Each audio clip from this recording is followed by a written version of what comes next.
The New York Knicks are on a roll, and it couldn't come too soon for tortured Knicks fans, who have had to wait 7 long and painful years for their team to even sniff the playoffs. It should come as no surprise that the second they hired Tom Thibodeau to be the head coach, competency was restored, as they've quickly become a formidable defense and have surprised many on offense. It's great for the fans and the league to see the Knicks competitive again, and I think we can all breathe a sigh of relief and say it was just in the nick of time.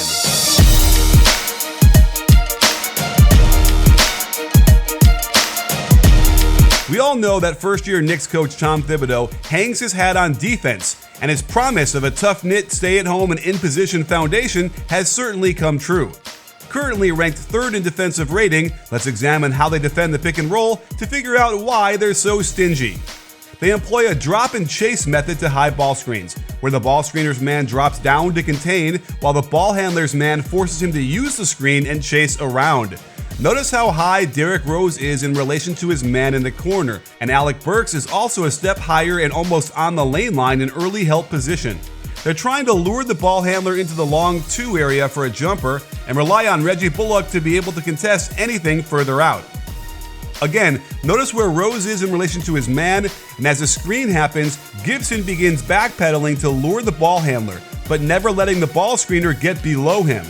By then, Emmanuel quickly has done a great job to recover, with Rose throwing a hand in his direction and lure precisely what they want, the long 2. They don't hesitate to go underneath ball screens when they're not afraid of the three-point shot, since this is all about containing the ball and keeping it out of the paint. Here is the drop and chase, with the lowest defender prepared to jump the roll man and the farthest defender splitting the difference between the 2 weak side spot-up shots. He's trained to close to wherever the pass goes and gets the great deflection. Notice on this possession how they get a stunt from 1 pass away. They're not trying to full-on help and get out of position, just present enough of a deterrent before getting back to their man. And Taj Gibson is a master at sealing off angles to the rim, turning these into tough runners. You can see multiple drop and chases in action on this possession, and it's easy to see how it's all about containing the ball and trying to lure the inefficient long 2.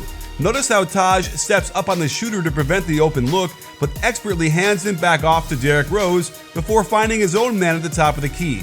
With the clock working against the offense, Taj can now be more aggressive on this 3rd pick and roll. The switch is flawless, and he forces Hood into an impossible shot. They've also got Nerlens Noel patrolling in drop coverage, and if you want to take your chances as a guard near the rim, do so at your own peril.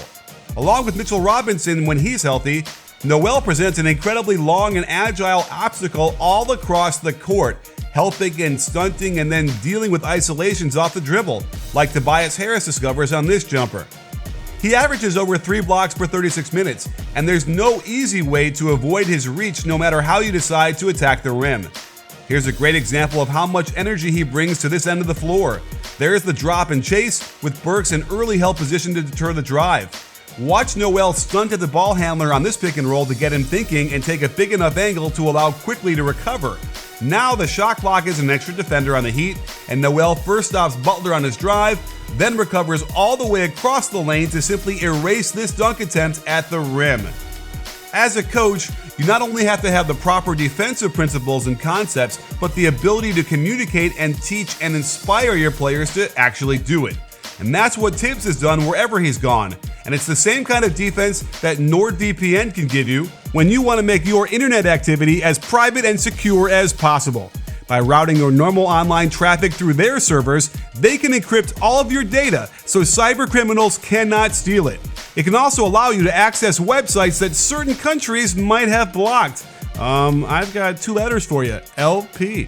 NordVPN has 24/7 customer service, super fast servers with unlimited bandwidth to keep the internet humming. It can also act as an ad blocker. So head over to nordvpn.com/bballbreakdown2 or use my special code bballbreakdown2 at checkout, and you can let NordVPN bend the internet to your will.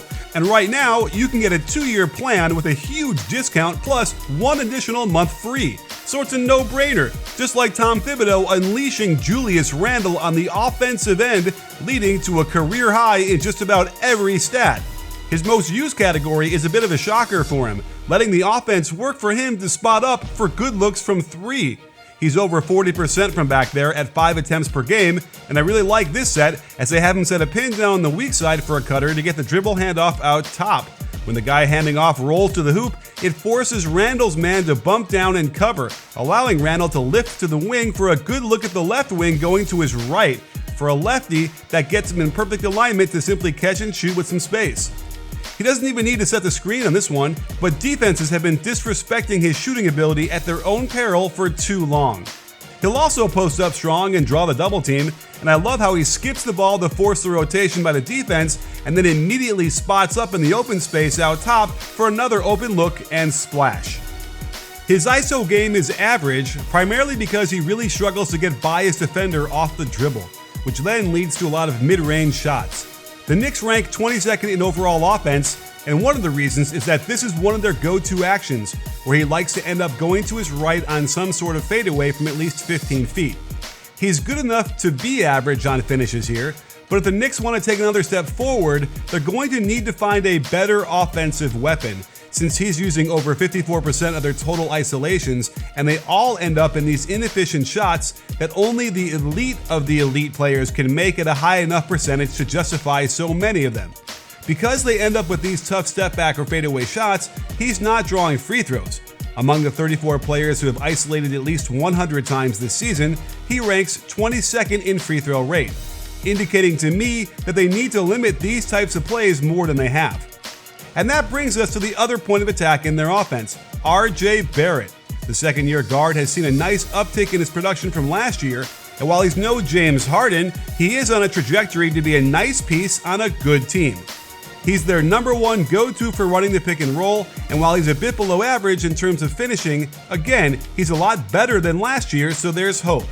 As you can see here, most of his pick and rolls come out of 21 action on the right wing, where he can turn into the middle of the lane with his strong left hand and use a variety of finishes at the rim.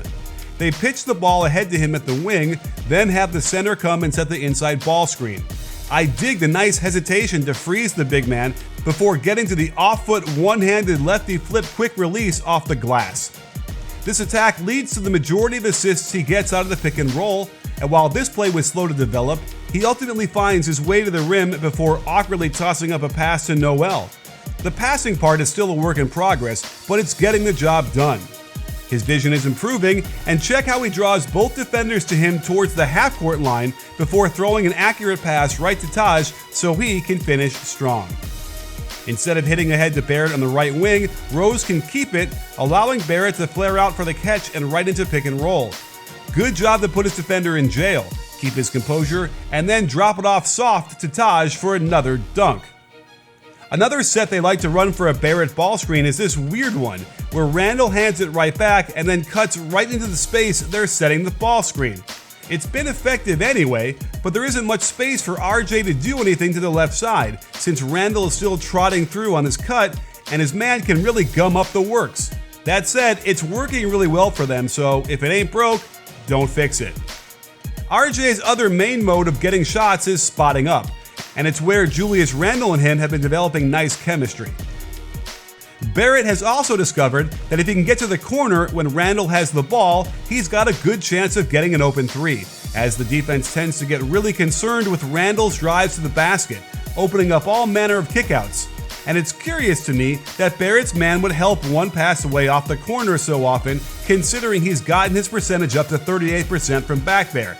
Yet I notice a number of times where Randle would drive and throw the easy pass to the corner for more assists. And on Randle's post-ups, he's able to find the skip pass to the corner for the open three, something they should try and do even more for great shots. There are other reasons to be excited about these Knicks. Emmanuel Quickley can be a starting point guard in this league and is fearless as a scorer. Reggie Bullock is the 3-and-D player every team desperately needs. Mitchell Robinson is also promising as an elite rim protector who needs to continue to develop his offensive game. As of now, they're an average team, which is a huge upgrade from their previous seasons. And to make the next jump, they're going to need to add another elite player via trade or free agency, and at least one more solid NBA vet before they can contend with the top of the East. But the initial pieces are in place, and if they stay the course, don't be surprised to see Madison Square Garden become the basketball mecca once again.